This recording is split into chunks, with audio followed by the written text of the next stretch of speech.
with the announcement of the upcoming Harry Potter reboot TV series, it sort of re-piqued my interest in the series, and I thought I'd go back and watch the movies and see if they still see if they still hold up. And then once I did said re-watching, I then figured I just thought which one is the best one? Because that's mainly what people care about when it comes to TV series. Which is the worst? Which is the best? Let's have a debate about it. So after rewatching the movies, rereading the books, and playing the Lego Harry Potter game, I've come to my conclusion and created my ranking list. And I thought I'd share it with you because it's either that or I just say it to myself and I get tired of listening to my own voice. So it's your turn to listen to said voice. Um, anyways, let's get to it. So the bottom of the list, I'm not saying it's a bad movie, so don't get upset, but the bottom of the list for me has got to be Chamber of Secrets. The final battle with the basilisk at the end is pretty cool, and when the phoenix swoops in and like chews out his eyes and like saves the day, and then Harry's like do the sword of Gryffindor, wow, that's cool. But other than that, the movie was directed by Christopher Columbus. He directed the first two, and it's sort of a very different tone in the first two. It's like sort of happy-go-lucky sort of movies, and I much prefer the later, darker movies just because they feel more adult and less like family-friendly and sort of Disney safe-esque sort of movies. So for that reason, it can be a bit of a drag sometimes, and the actors like Daniel, Emma, and Rupert, they're still finding their footing with the roles. So they weren't like quite there yet. It's obviously not their fault, they're children, but still stands. It was sort of like it was like almost there with the acting. It was almost there, and you had Dumbledore, the different actor for Dumbledore.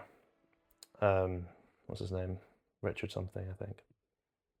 But anyways, Michael Gambon, when he comes in the third movie, is just so much better as Dumbledore and really brings the sort of cast together. And then, especially when it goes into Goblet of Fire, he's a really powerful presence, which is awesome. But I'll get to that. But yeah, it was also Chamber of Secrets, the scene with the spiders.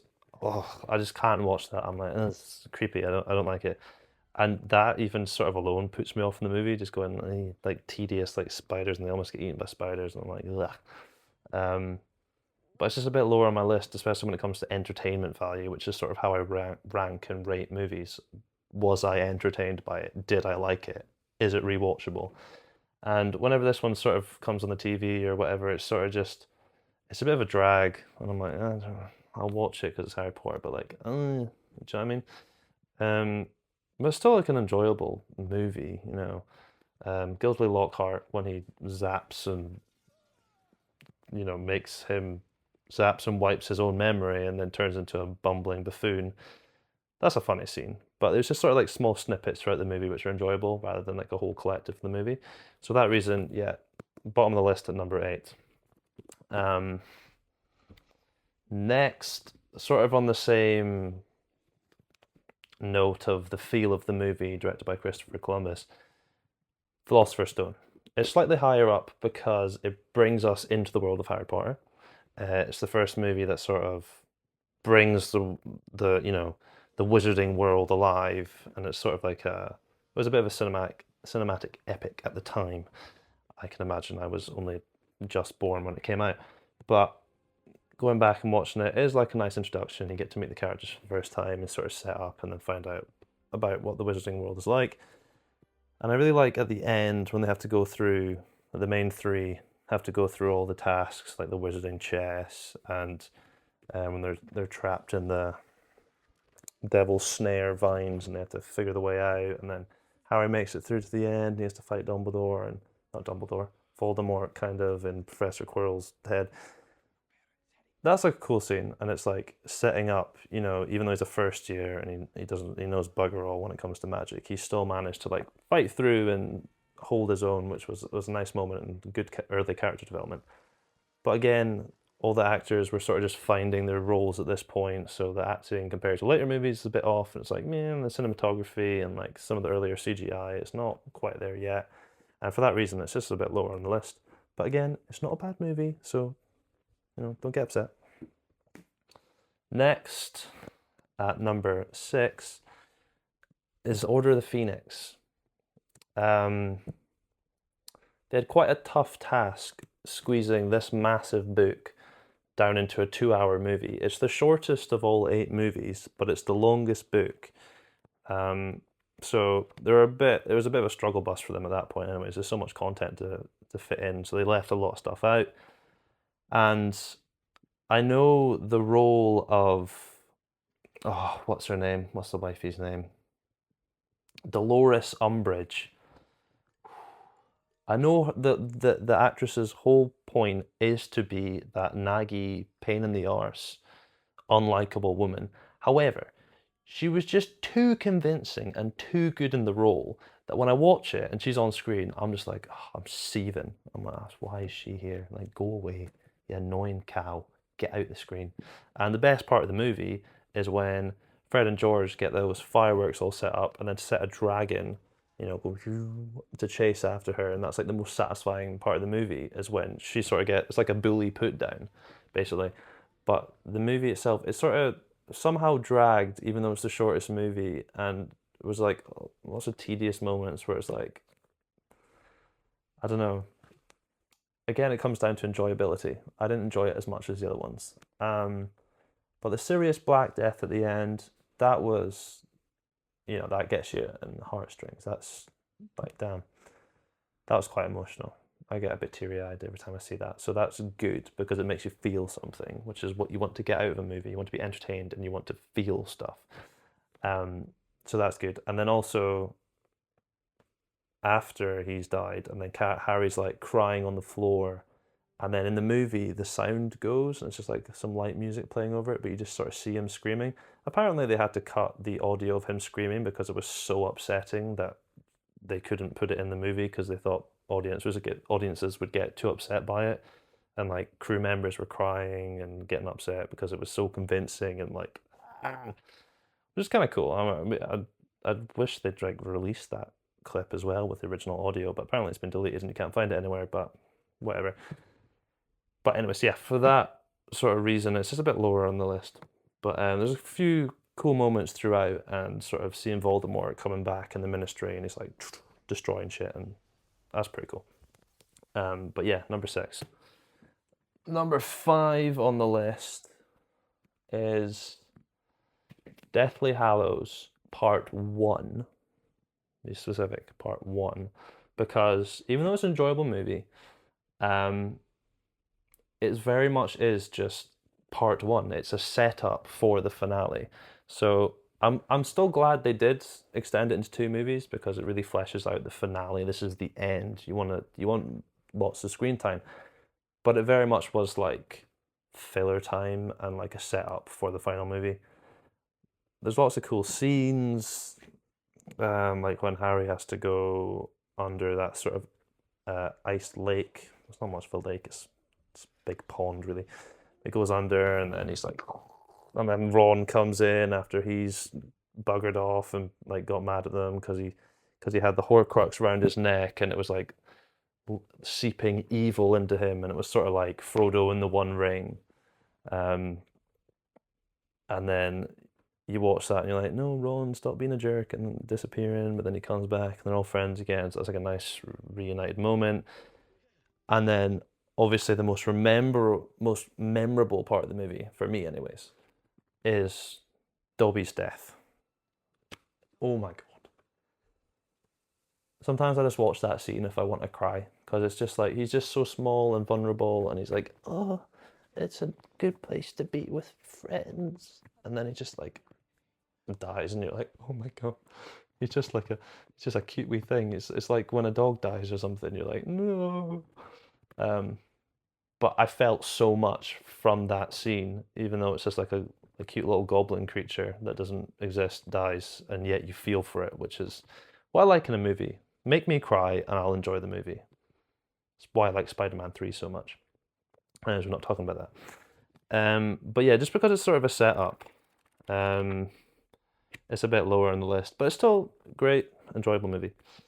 Um, so where are we? Number 4 on the list is Prisoner of Azkaban. I think it's probably the best book in the series. Just such a satisfying story. One thing that holds it back in the book and the movie is the time turner, because why are you introducing time travel into Harry Potter, the Wizarding World? Because then when you've set up a time travel device within the world, it's like, okay, well, why don't you just use that to go back in time and kill Voldemort when he's a kid before he gets all dark and magical? Or when someone dies on your team, why don't you just go back into time and save them? And that it just introduces this. Well, you could just do that. You could just use the time turner. But it's also never brought up again after this book slash movie, because it's like, oh, I mean, maybe J.K. Rowling was like, yeah, I probably shouldn't have put time travel in it. Anyways, we'll just not retcon it, but we'll just ignore it. But I don't forget.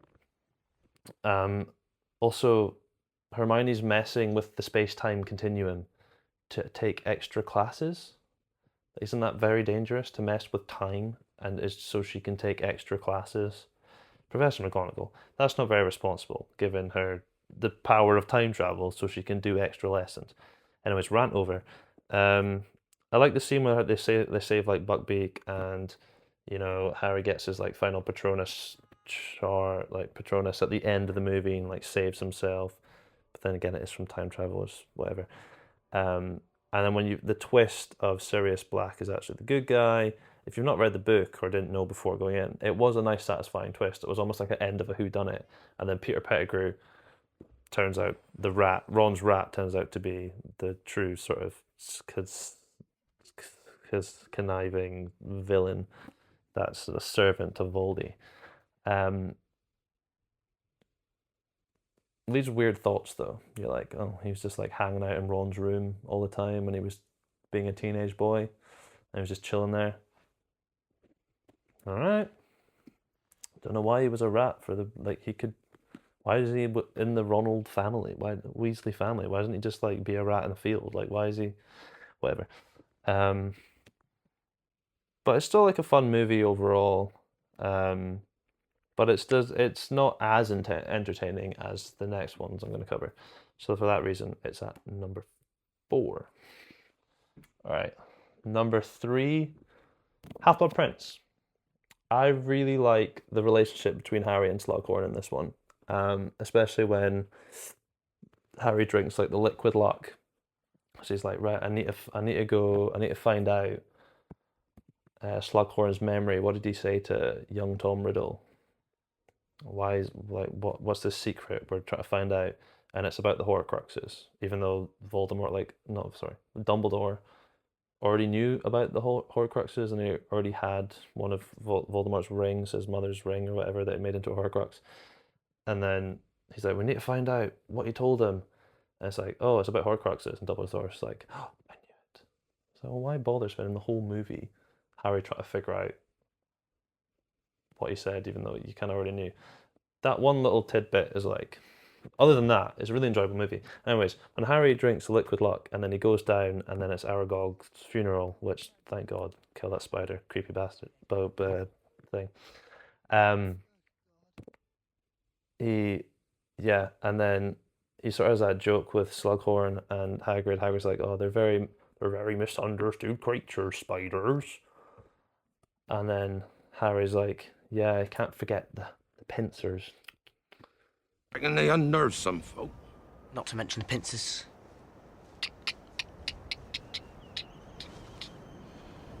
I just think the line delivery from Daniel Radcliffe in that scene is just hilarious. I love that whole scene. It's very satisfying. The music in that scene as well is great. Ron also gets to shine through in this movie. He actually gets like a part to play, other than being a jealous friend or just being a sidekick to Harry. He actually gets a part. He's going in gets a place in the Quidditch team, and then he's involved in like a love triangle between Hermione and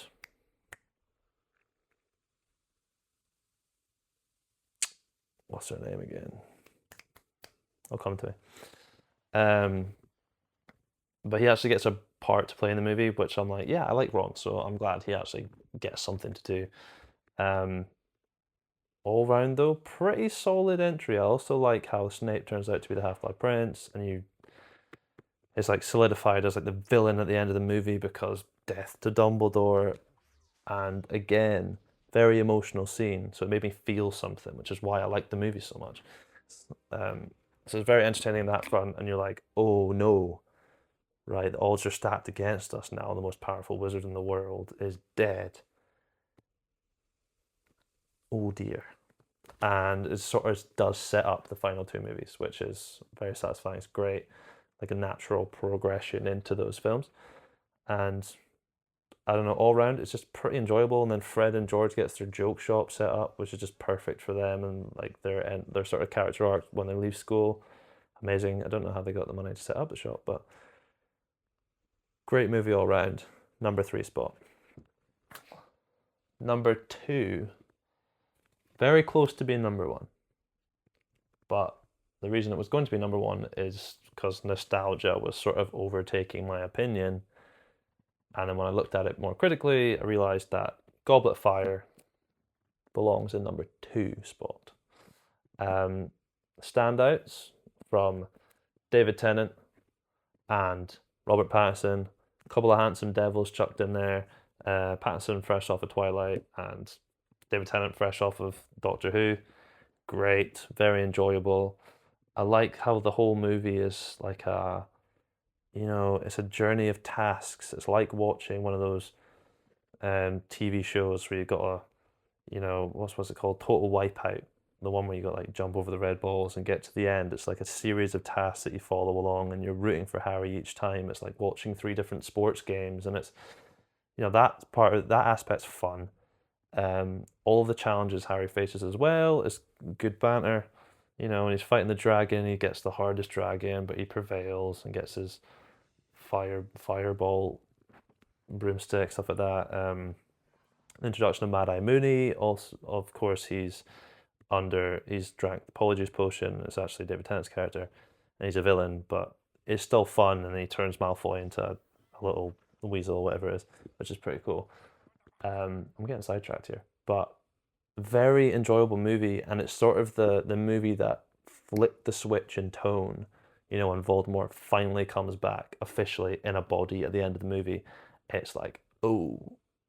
And then also the upcoming Warner Brothers logos at the start of movies. After this one, they get like darker and more rusted and rustic with each logo to start the movie, to show the progression of darkness throughout the movies, which is really satisfying. Just a nice little tidbit point out there. My favorite scene is probably when they're under the water in the Black Lake, and Harry's need to figure out what he can use to breathe underwater for prolonged periods of time. There's like the mermaids that are attacking them. It's just a really fun scene. And Neville gets a bigger part to play in that movie as well, which is cool. But there was this movie that sort of was officially like, right, all the actors are comfortable in their roles now. They're very believable and enjoyable performance. And when it comes down to it, it's just one of the most enjoyable movies of the series. So that's why it's so high, because I enjoyed it. And that's the whole point in movies. You can look into semantics of movies and look at the cinematography, look at the soundtrack, look at the acting, all this sort of stuff. But when it boils down to it, you can be pretentious as you want about ranking movies and whatever.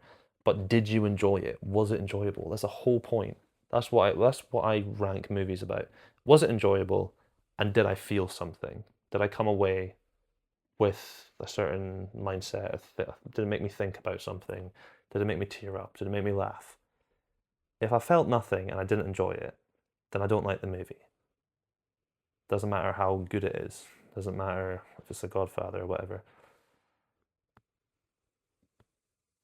Is it enjoyable? Did I feel something? That's the whole criteria. But anyways, on that note, the number 1 spot is Deathly Hallows Part 2. It's the most emotional, the most action-packed, the most satisfying ending to a a movie franchise ever. It's so good. It's Perfect. Perfect. Everything, down to the last minute details. You get Voldemort's demise. It looks like he's about to win, but then, Harry dies and then comes back to life again. He's the only person to survive the death curse, not once, but twice, which is sick. He's got plot armor. And then Neville gets his final full circle moment when he slays the snake, slays Nagini, which is the final Horcrux, and then Harry can go like with the Elder Wand, and then Voldemort's like turns into ash or whatever. Very satisfying ending. The music is awesome. The Battle of Hogwarts song, I think that's what it's called, something along the lines, or Defense of Hogwarts, Fight for Hogwarts, something like that. But either way, that song, sometimes I just listen to that song. I'm cutting about and just listen to it. I'm like, so good. Cinematic masterpiece. It's so good. You get Snape's death, but one tidbit about that is Harry scoops up 3 of his tears, and then he goes to the little, what do you call it, little basin that you see stuff in. I can't remember the name. And then he just pours his tears in, and it's just like a massive stream of lots of liquid. And I'm like, right, he took 3 tears from his face. What do you mean there's a massive stream of liquid? That one little detail, I always pick up on it, and I'm like, it's too much liquid. I don't know why it gets to me, I point out. But anyways, you find out that Snape has been a good guy the whole time. He's been a double agent for Dumbledore and sort of spying on Voldemort, and he's cared about Harry the whole time because he was in love with his mother, and just very, very satisfying character arc. So good. One of the best in TV, movies, cinema. Just awesome. Full circle moment. You get the main character's happy ending, which finally they've deserved it. Get to the end of the movie, it's like, what was it, 27 years later, 17 years later, something like that. 12 years later. However many years later. And they're at the station, and they've got their own kids and send them off to Hogwarts. It's a nice full circle moment. They're adults and parents now. A lovely, satisfying finish, and all the deaths throughout. Oh my gosh. I never thought I would cry over an owl dying, but when Hedwig dies, and Harry's like, Hedwig, no. I'm like, son of a gun, dude, damn it. Why am I crying over an owl? But you get so absorbed into the world and the universe, and you get so emotionally attached to all these characters, and then when they die, you're like, oh, I actually feel stuff. Even though this is fiction, they don't exist, but they've died in the movie. And I'm like, and then Mad-Eye Moody dies, but you don't see it on screen, so you don't register that he's dead, really. And you got Lupin and his wife, they both die in the final battle. And who's it? It's Fred or George? I think it's George? Fred? Can't remember. One of the twins dies, and that's really emotional because you see the whole Weasley family huddled around just going God damn it, our boy. So that's really emotional. And again, you feel something. You watch it and you get emotional. You feel something. You're entertained. You're scared for the characters. You're crying and emotional, and you're happy at the end. And then, Neville gets a satisfying cut of the snake, or they blow up the bridge and kill a bunch of the Ravengers, or whatever they're called, the Snatchers. They all get dead. That's such a satisfying scene, and it's just the whole accumulated story comes to a very bloody satisfying ending, and that's all you can ask for really in a movie series finale. And for that reason, it's just the top of the list. It's the most enjoyable. I love watching it every time. It's just so great. Please do put your rankings in the comments, because I know this is probably quite controversial. There's 8 movies, there's all sorts of ways they could be ranked, but what's your favorite? Is it Deathly Hallows Part 2? I don't know. What's your favorite? What's your least favorite? Or rank all 8 movies. Do whatever you want. Be civil about it. It's just my opinion. Don't get upset. Let's have a conversation, and then maybe you can convince me why a different movie is better than my favorite movie. And I'm all up for that discussion. Just be civil, Don't be mean in comments. Don't fight with each other either. Just engage, have a nice little time in there. And gosh, I hope you're looking forward to the TV series. And I'll see you in the next one.